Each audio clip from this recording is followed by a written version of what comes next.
आणि यानंतर मुख्यमंत्री फडणवीस बोलतायत, आपण थेट जाऊया. दाखवलेला हा जनतेचा विश्वास आहे आणि मला असं वाटतं की निश्चितपणे एक अभूतपूर्व अशा प्रकारचं हे मॅन्डेट आहे, जे कदाचित यापूर्वी कुठल्याच पक्षाला मिळालं नसेल असं मॅन्डेट हे आम्हाला या ठिकाणी मिळालं आहे. मी महाराष्ट्राच्या जनतेचे अतिशय मनापासून आभार मानतो. मी नागपूरमध्ये आहे, हे माझं मतदारसंघ आहे. याही ठिकाणी नागपूरमध्ये नागपूरच्या जनतेने अभूतपूर्व असा कौल आम्हाला दिलेला आहे.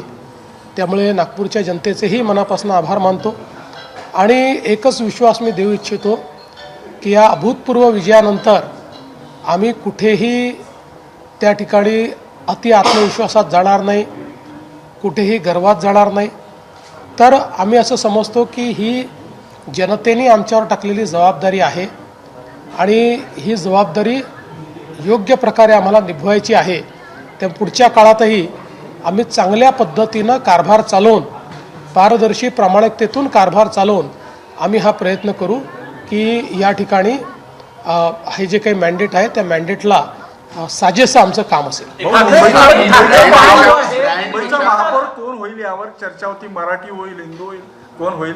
आता कोण? कल्याण डोंबिवली त्या मुंबईच्या महापौराच्या चर्चेला पूर्ण विराम आहे. कारण महायुतीचं बहुमत आलं आहे. महायुतीने पहिल्यांदाच स्पष्ट केलेलं आहे, महापौर महायुतीचा, महापौर मराठी, महापौर हिंदू. ठाकरे ब्रँड करण्याचा प्रयत्न केला होता, परंतु ठाकरे ब्रँड जो आहे तो चालला नाही या निवडणुकीत.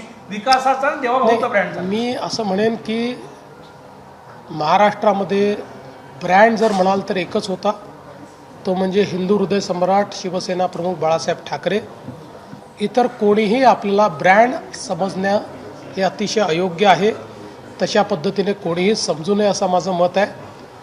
मी असं म्हणेन की आमच्या विकासाच्या अजेंड्याला मुंबईकरांनी साथ दिलेली आहे. 29 ठिकाणी काय वाटतं तुम्हाला? 29 ठिकाणी महानगरपालिकेच्या निवडणुका होत्या, ज्या पद्धतीनं आता आकडेवारी आहे, समाधानी तुम्ही आहात? नाही, मी पहिल्यांदाच सांगितलं होतं 26 ते 27 ठिकाणी आम्ही असू. आत्ता मला असं दिसतंय की किमान 25 ठिकाणी तर आम्ही लोक आहोतच, कदाचित 26 ठिकाणी असू शकू. नितेश राणे यांनी व्हिडिओ टाकलेला आहे, कोणतंही यश हे जे तुम्हाला मिळालेलं आहे तुमच्या पक्षाच्या कोणीही.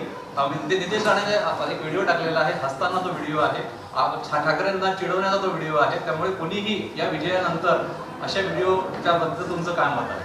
नाही, मला असं वाटतं की जिंकण्याचा आनंद आपण व्यक्त केला पाहिजे, पण कुठल्याही परिस्थितीत आपला आनंद हा कोणाला उन्माद वाटेल असा प्रकारे आपण ते करू नये.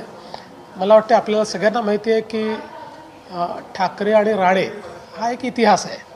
त्याच्यामुळे कधीकधी काही गोष्टी जेव्हा अभिव्यक्त होतात तर त्याला एक पार्श्वभूमी असते, ती पार्श्वभूमी त्याला आहे. पण मला असं वाटतं की विजयाचा उन्माद कोणीच करू नये. मी मगाशी देखील आमच्या सगळ्या कार्यकर्त्यांना आव्हान केलेलं आहे की इतका सुंदर विजय मिळालेला आहे, याचा आनंद जरूर मनवा, पण त्याचा उन्माद करू नका. सर, आपण हिंदूचे सम्राट बाळासाहेब ठाकरे यांच्या ब्रँडचा उल्लेख केला, काहींनी त्या ब्रँडची दगा केली आणि तो आज रिझल्ट समोर आला आहे. निश्चितच मी असं म्हणतो की जर बाळासाहेबांच्या विचारांशी प्रतारणा केली नसती तर ही अवस्था कधीच आली नसती. विजयाचं श्रेय कुणाला देता तुम्ही? बघा, विजयाचं जे श्रेय आहे ते महाराष्ट्राच्या जनतेला आहे. विजयाचं श्रेय आमच्या सर्व कार्यकर्त्यांना आहे. आमचे महाराष्ट्राचे अध्यक्ष रवींद्र चव्हाण, आमचे मुंबईचे अध्यक्ष अमित साटम, महाराष्ट्रामध्ये आमचे निवडणूक प्रमुख चंद्रशेखर बावनकुळे, मुंबईमध्ये आमचे निवडणूक प्रमुख आशिष शेलार आणि यासोबत जे असंख्य कार्यकर्ते आणि पदाधिकारी, या सगळ्यांचं हे श्रेय आहे. आणि विशेषतः मी असं म्हणेन की माननीय प्रधानमंत्री श्री नरेंद्र मोदीजी यांच्यावर जनतेच्या असलेल्या विश्वासाचं हे श्रेय आहे.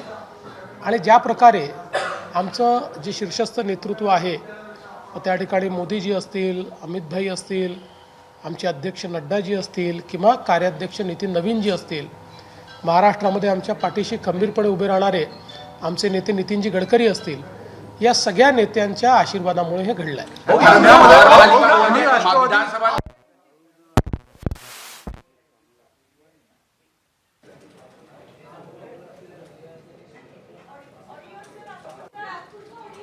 तर मुख्यमंत्री सध्या माध्यमांशी संवाद साधतायत. विजयाचा आनंद साजरा करा पण उन्माद नको, असा सल्ला त्यांनी नेते आणि कार्यकर्त्यांना दिलेला आहे.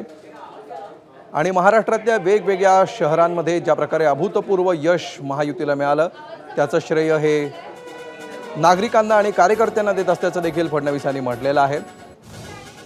आणि सर्व जनतेचे आभार मानण्यासाठी आपण या माध्यमांशी संवाद साधत असल्याचंही ते सांगतायत. ठाकरेंबद्दलही त्यांनी भाष्य केलेलं आहे.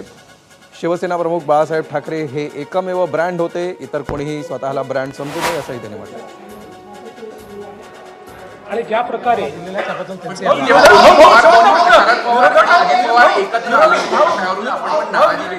नाही, माझी काय नाराजी वगैरे विरोधकांकडनं पुन्हा एकदा ईव्हीएम बोगस मतदार याद्यांचा प्रश्न घेऊन पुन्हा फेक नॅरेटिव्ह पसरवलं जाण्याची शक्यता आहे उद्या सकाळी 9 वाजता. 100% उद्याला EVM, शाई, अजून काय काय कुठली मशीन, पॅड युनिट, पाडू मशीन, असे अनेक विषय उद्या सकाळपासून येणार आहेत. पण जनता खुली नाही है. मुझे बहुत खुशी है कि महाराष्ट्र में भारतीय जनता पार्टी को एक अभूतपूर्व विजय मिला है. भारतीय जनता पार्टी और हमारे सहयोगी दलों ने मुंबई समेत करीब 29 में से 25 जगह पर पूरी मेजॉरिटी पाई है. बीजेपी सबसे बड़ी पार्टी बनी है और मैं हमारे महाराष्ट्र की जनता का, बीजेपी के तमाम कार्यकर्ताओं का बहुत बहुत अभिनंदन करना चाहता हूँ. ये जीत प्रधानमंत्री मोदी जी पर महाराष्ट्र के विश्वास की जीत है. ये जीत हमारे सभी कार्यकर्ताओं ने किए हुए मेहनत की जीत है. और विशेष रूप से जो विकास का एजेंडा हमने चलाया उस पर जनता ने मुहर लगाई है. मैं हमारे शीर्षस्थ नेता मोदी जी, हमारे अमित भाई, हमारे नड्डा जी, नितिन नवीन जी, महाराष्ट्र में हमारे साथ खड़े बड़ी ताकत के साथ ऐसे नितिन जी गडकरी, इन सभी को बहुत बहुत धन्यवाद देता हूँ. इन सब के मार्गदर्शन में एक बहुत अच्छी जीत हमको मिली है. विशेष रूप से मैं बधाई देना चाहता हूँ महाराष्ट्र के हमारे जो प्रदेश अध्यक्ष है रविंद्र चौहान जी को, हमारे मुंबई के अध्यक्ष अमित साटम जी को, और साथ ही में इस चुनाव में प्रभारी के रूप में जो काम कर रहे थे जैसे चंद्रशेखर बावनकुळे जी और आशीष शेलार जी को, और तमाम हमारी टीम को मैं बधाई देना चाहता हूँ. एबीपी माझा, उघडा डोळे बघा नीट.